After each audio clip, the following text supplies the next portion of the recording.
Hey guys, this is my first video on YouTube. I hope it isn't really bad.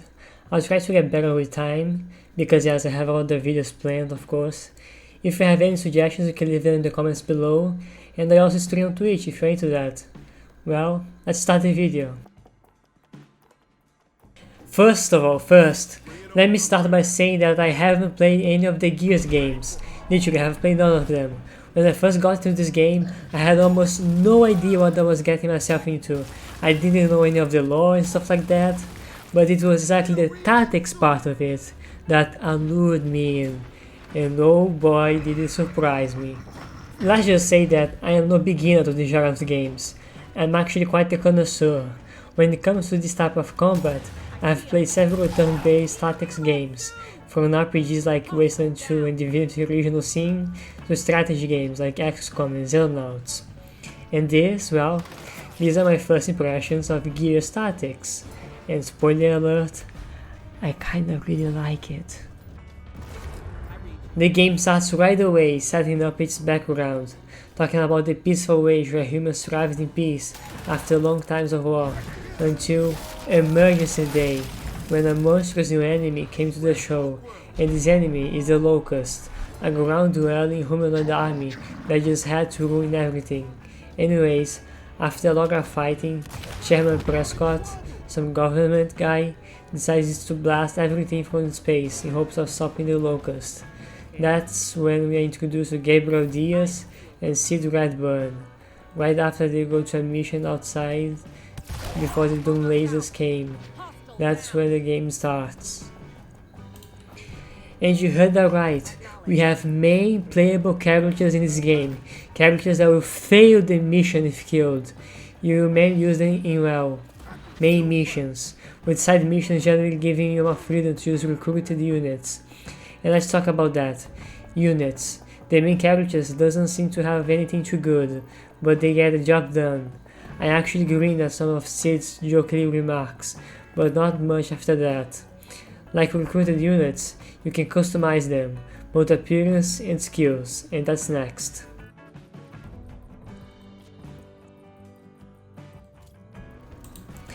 Customization. Oh boy, it's a mixed bag. When it comes to appearance, I must say it's a big downgrade from one XCOM 2 for example. You can change colors and wear a beanie with sunglasses, but there really isn't a lot of options. You also can't change gender or race. There just isn't much of special in Gears Tactics appearance customization.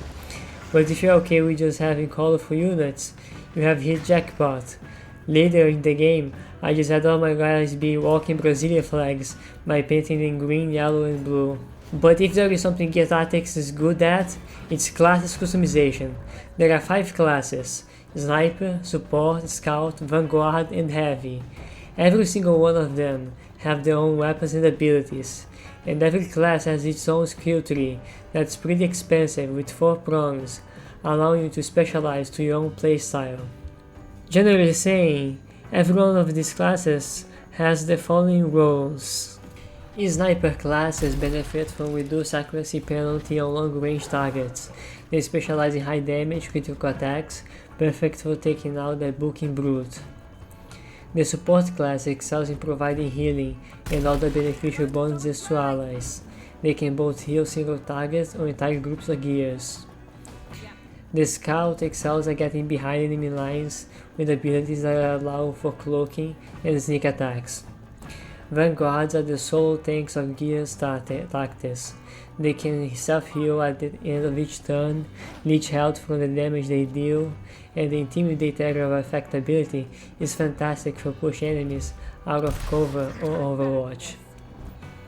The heavy units are specialists at taking out swarms. Huge miniguns allows for some incredible suppression fire against swarms. What about the gameplay? Well, it's amazing. It's fast, it's aggressive, it's gory. It really has a different feel from XCOM for example. You have 3 action points, which you can use for whatever you want. You have melee attacks which can take an enemy out right away. All consumable items are infinite, only hold back by cooldown times, and your teammates receive a bonus point every time you execute an enemy, which again encourages a more out-there strategy. And yes, sometimes after you damage an enemy enough, it will be staggered, give you the chance to execute it, and give your teammates an extra point, an extra action point, which is such a sweet mechanic. And there is another part of gameplay that I really wanted to talk about, and that is Overwatch. Overwatch in this game is incredible. If you played XCOM, you probably will try to avoid an Overwatch, as your characters miss a lot, but in this game, it sometimes feels like Overwatch has a bigger chance to hit than normal shots, and you can shoot a lot.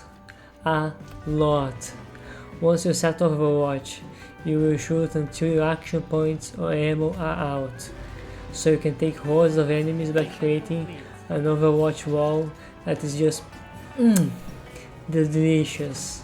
And most important of all, gore. This game is so goddamn bloody, be it by shooting someone's head off or cutting them in half. There is a lot of gore, and that's something you don't see in many games of this genre. We will rock you! One.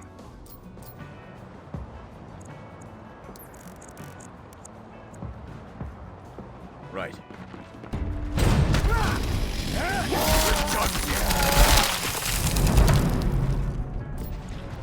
With prejudice. Overall, I strongly recommend you play Gears Tactics. It's a pretty good game.